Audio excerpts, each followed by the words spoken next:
पनवेल नवी मुंबई महानगरपालिका निवडणुकीच्या पार्श्वभूमीवर प्रचाराला वेग येत असताना सोमवार दिनांक 12 जानेवारी रोजी कळंबोलीमध्ये राज्याचे मुख्यमंत्री देवेंद्र फडणवीस यांनी व्हिजन 2030 पनवेल या संकल्पनेअंतर्गत पनवेलच्या सर्वांगीण विकासाचा आराखडा नागरिकांसमोर मांडत थेट संवाद साधला।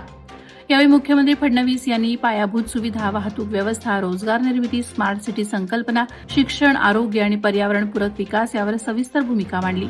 पनवेल हे मुंबई महानगर प्रदेशातील महत्त्वाचं विकास केंद्र असून येत्या काळात ते आंतरराष्ट्रीय दर्जाचं शहर म्हणून विकसित करण्याचा निर्धार त्यांनी व्यक्त केला।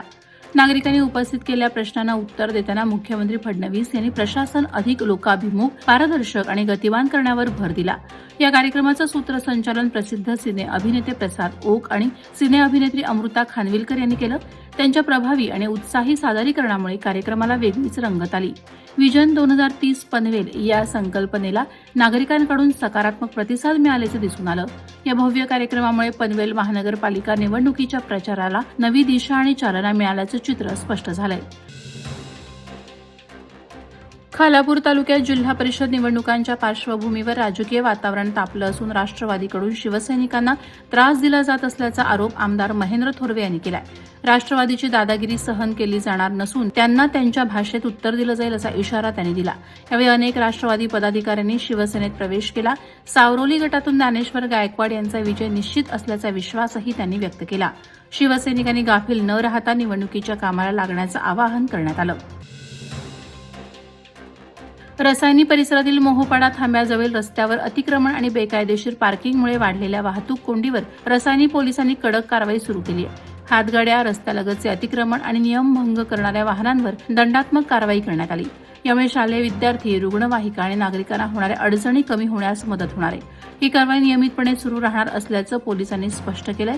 ग्रामस्थांनीही या भागात होणारे अतिक्रमण हटवण्यासाठी सहकार्य करण्याचा निर्णय घेतलाय। ऐतिहासिक किल्ले रायगडच्या पायथ्याशी असलेल्या जिजाऊ माँसाहेबांच्या समाधीस्थळी 427वा जन्मोत्सव मोठ्या उत्साहात साजरा करण्यात आला।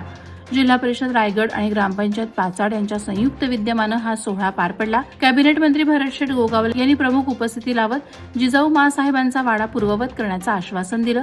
या कार्यक्रमाला शिवप्रेमी, विद्यार्थी, ग्रामस्थ आणि प्रशासकीय अधिकारी मोठ्या संख्येनं उपस्थित होते। सांस्कृतिक कार्यक्रमांनी सबंध गडावरचं वातावरण भारावून गेलं होतं।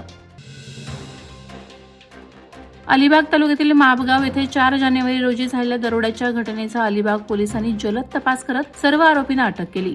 पोलीस निरीक्षक किशोर साळे यांच्या नेतृत्वाखाली आधुनिक तंत्रज्ञान आणि गुप्त माहितीच्या आधारे ही कारवाई करण्यात आली।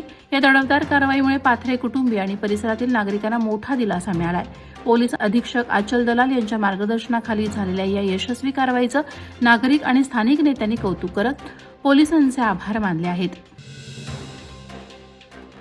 रायगड जिल्हा परिषद निवडणुकीसाठी शिंदे सेनेने जोरदार तयारी केली असून नागोठणे जिल्हा परिषद गटातून युवा आणि सक्षम नेतृत्व सुमित काते यांना उमेदवारी देण्यात आली आहे। नगर परिषद आणि नगरपालिका निवडणुकातील यशानंतर आता जिल्हा परिषदेवर भगवा फडकवण्याचा निर्धार शिवसेनेनं केलाय। नागोठणे विभागातील प्रलंबित प्रश्न, बेरोजगारी, महिला आणि विद्यार्थ्यांच्या समस्यांवर प्राधान्याने काम करणार असल्याची ग्वाही सुमित काते यांनी दिली। जनतेचा भरघोस पाठिंबा असल्याने विजय निश्चित असल्याचा विश्वास शिवसैनिकांनी व्यक्त केला।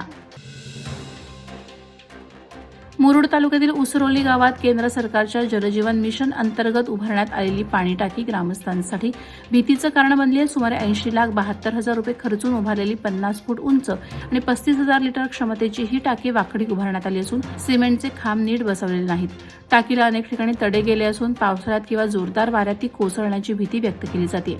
विशेष म्हणजे हर घर जल असूनही अनेक घरांपर्यंत अद्याप पाणी पोहोचलेलं नाही। ग्रामस्थांनी प्रशासनाकडे वारंवार तक्रारी केल्या आहेत। वादळवारा लाईव्हसाठी न्यूज ब्युरो, रायगड। नवी मुंबई व रायगड जिल्ह्यातील ताज्या बातम्या आणि घडामोडींसाठी सबस्क्राईब करा वादळवारा लाईव्ह चॅनल आणि दाबा बेल आयकॉन।